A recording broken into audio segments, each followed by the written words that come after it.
Mga bata, nahihirapan ba kayo sa subject na math? Lumiham lang sa Dear TMC at sasagutin ko sa abot ng aking makakaya. Hanapin lang ako sa Facebook, sa TikTok and YouTube channel. Dear TMC, ano itong symbol na ito?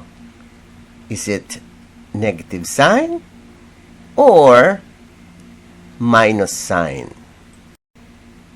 With this topic, we are talking about GEMDAS or the order of operation. In this particular example, we have three terms separated by the arithmetic operations, namely subtraction as well as subtraction. Therefore, this is arithmetic operations, not a negative sign. Mga bata, nahihirapan ba kayo sa subject na math? Lumiham lang sa Dear TMC at sasagutin ko sa abot ng aking makakaya. Hanapin lang ako sa Facebook, sa TikTok and YouTube channel.